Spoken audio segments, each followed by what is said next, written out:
I tried to be aesthetic. I don't know if it worked, but I tried.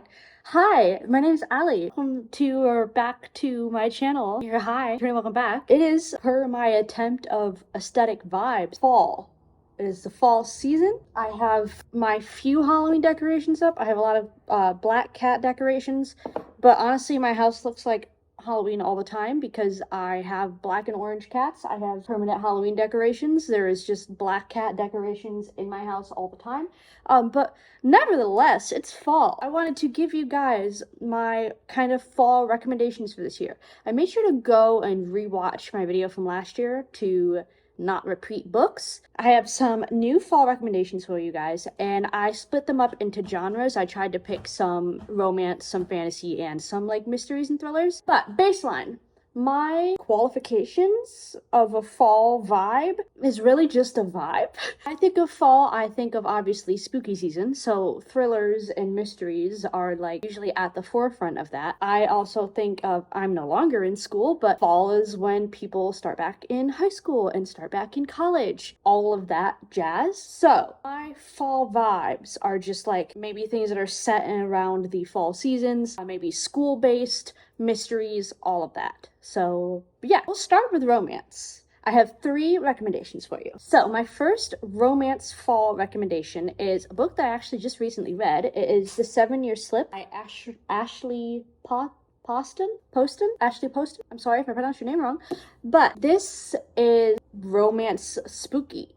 Not even spooky. I do a terrible job at explaining books. So this book follows our main character who is living in her grandmother's old apartment, and her grandmother always used to tell her when she was little that this apartment was magic, and she always took that as like oh yeah, the vibes are immaculate, the vibes are magical. But it turns out the apartment is actually magic. For like split seconds in time, there's like a break in the timeline. You end up like living with someone else in the same apartment at the same time, but not the same time. It's 7 years difference. So like our main character is living in 2020, the other person is living in 2027 or whatever 7 years behind that is. I can't do math. It's this apartment that has this 7-year slip, hence the title. So our main character, she wakes up one day to just kind of this guy in her apartment who she's like, are you real? Why are you here?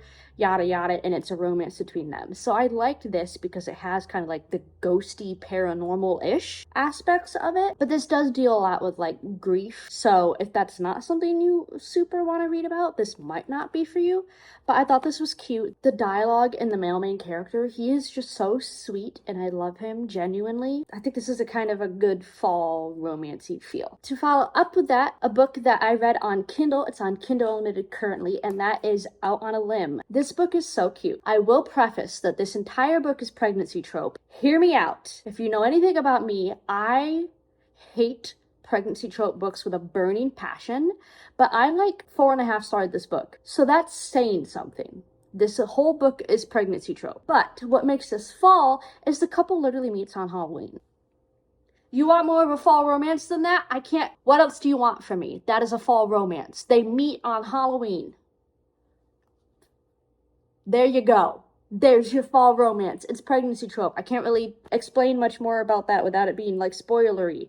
But yeah, really cute couple, both with disabilities that they're working through personally and as a couple. Again, the male main character is so sweet. I love him so much. The scenes made me like giddy and like, and the fact that it was a pregnancy trope book and I liked it that much says a lot. Genuinely really good romance fall on a limb. So good. Trust me, I hate pregnancy trope books and I loved it. Just hear me out, go with me, trust me. And then lastly, for a fall romance, I recommend Before We Were Strangers by Renee Carlino. This is more of an older book. It's been around for a while. It's one of the shorter books. It's just over 300 pages, but this is like a second chance romance. It follows the couple. They meet in college. The girl main character is a musician and the boy main character is a photographer. They meet in college and they have this immediate connection. Something happens and it flash forwards to the present when they're both adults. He sees her on a subway train right before it takes off and they like make eye contact and he's like, oh my gosh. But he doesn't know how to contact her. They haven't spoken since whatever went down in college. Second chance romance, figuring out this kind of complicated backstory. It's kind of like a Love in Other Words vibes of the past and present timelines. NYU, college kids, it gives fall vibes because fall, school. Yeah. I don't know how else to explain that. So then I have 2 fall fantasy recommendations. The first one I feel like is going to be pretty obvious and I won't have to explain it that much. My first recommendation is Fourth Wing by Rebecca Yarros. If you haven't heard about this book yet, you're living under a rock. If you haven't read it yet, get out from under the rock, read it. I think that this is such good fall vibes. I feel like it has spooky, not like spooky in like creepy way, but like danger spooky. So many dragons and like it gives like the Harry Potter feel. It's schooling and dragons and magic and romance, enemies to lovers. It is so good. It is very big and intimidating looking and extremely hyped up, but like so incredibly worth it. I've read this book like 3 times already. I will probably read it again in the fall because it just hits so hard for the fall to me. If you don't know anything about this book, which is surprising, generally, our main character, Violet, she is the daughter of the commanding officer of the army, and she is now old enough to start her specialized schooling. You can either be like a scribe and work in history, or you can be a dragon rider and help in the military and wars and all that. Violet wants to be a scribe. Her mother is like, heck no, I'm not having a scribe, daughter. I'm forcing you to be a dragon rider. Violet, against her will, goes to school to become a dragon rider, where you have to go through all of these, like, it reminds me of Divergent, where, like, if you don't pass the test, you get kicked out. That's basically what she is, and does not have the mental or physical strength to pass these classes. Slight love triangle, enemies to lovers, but so good. Genuinely one of the best books that I have read all year. It's super hyped up, but for a good reason. I love it so much. If you have not read it yet, do it. I'm gonna whack you with it. Not really, I love you, but still. Then, my second fantasy fall recommendation is a book that I really like. I have not seen talked about that much, so I'm excited to talk about it. But that is Blade of Secrets by Tricia Levenseller. I love this book so much. Tricia Levenseller also wrote like Daughter of the Pirate King and all of those that were really popular for a while. There is a second book to this. I have not read it yet, but this book is so cool. If you're somebody that's like a Hobbit, Lord of the Ring person, like you like that fantasy setting, I think you'll really like this. Not that this is any way high fantasy like a Lord of the Rings or anything, but it gives that vibe of like swords and elves and all of that. Like that's the vibe it gives. It's not in any way that dense. It is YA, barely 300 pages, really quick read, but it's so good. Enemies to lovers, the plot twists are insane. Basically, our main character, Zavia, I believe that's how you pronounce it, she is very introverted, has social anxiety, and the way she writes her character is written so well. Some authors write social anxiety so well, and she's just one of the ones that does it. Zavia is a metal worker. She is one of the best sword crafters in like this entire country, and she gets hired by the king to make weapons for his army, and she has this special ability where anything she makes has some sort of magic in it. She makes magical weapons that most other people can't. She gets hired by the king to make these basically like weapons of mass destruction for his army, where she then meets Mercenary, and it's a love between her and the mercenary, trying to figure out, is helping the king a super awful decision? We need to hide these weapons from him. Like, are we going to destroy the world? All that. The plot twists in this book are insane. I love this book so much. I don't think it's talked about enough. And it gives fall vibes because it's, you feel like the coziness of like the details of her making all of these weapons and like the passion of it. You get them traveling through woods. I don't know. It feels fall. It's got the fall vibe. And I base a lot of things on vibes. This has the vibes, okay? Don't question it, go with it. Read it. Live it, laugh it, love it. Thank you. And then finally, my biggest section for this is mysteries or thrillers. Starting off with something simple. Another super popular series that's all over. I've talked about it multiple times. Most book talkers have talked about it a lot. That is a Natural series by Jennifer Lynn Barnes. Last year, I recommended the Truly Devious series by Maureen Johnson, I believe is the author. And this is kind of the same similar vibes of YA mystery. This isn't really a thriller, it's more of a mystery. If you're someone that liked Truly Devious as much as I did, you will love this. So this is a 4-book series. I've read the first 2. This follows a group of 5 teens that are hired by the FBI because they all have some sort of natural enhanced ability that is able to help them like solve cold cases and different crimes. Every book has their own individual plot line of like solving a specific crime or serial killer, but then there's also one overarching plot that follows from the first book all the way to the end and really ties them all together. The way she writes all the different characters are so unique. It's YA Criminal Minds, as most people have said. But if you haven't read this series yet, it's a really great one to start with, especially if you're not a big thriller mystery. This is not in any way like scary, but like good plot twists, keeps you on your toes. Really entertaining for a 4-book series. So yeah, The Naturals. Check it out if you haven't. So then, back over on Kindle, I recommend Never Lie. Loved this book. I believe I 4-starred it. This fits the fall vibe. Our main couple gets stranded in this house that they were going to go tour in the middle of a snowstorm. So, boom, already fits it. I live in New York, so fall and winter are kind of one conjoined month. Sometimes won't have snow till Christmas. Sometimes it'll be snowing on Halloween. That's just how New York is. So I also associate snow with fall. They get trapped in the middle of this snowstorm at this house that they were going to go tour to see if they wanted to buy it. It ends up being the house of this really famous psychiatrist that was murdered. And it was like a whole big deal all over the news or whatever. And while they're there, they're like, okay, well, we're stranded here. We can't leave. So unfortunately, we need to just kind of like bunk down and live in this house for a little while. So they're snooping around, looking around, and our female main character finds like this hidden room where this psychiatrist has recordings of every session of every client she's ever worked with, which to me seems like a HIPAA violation, but to each their own.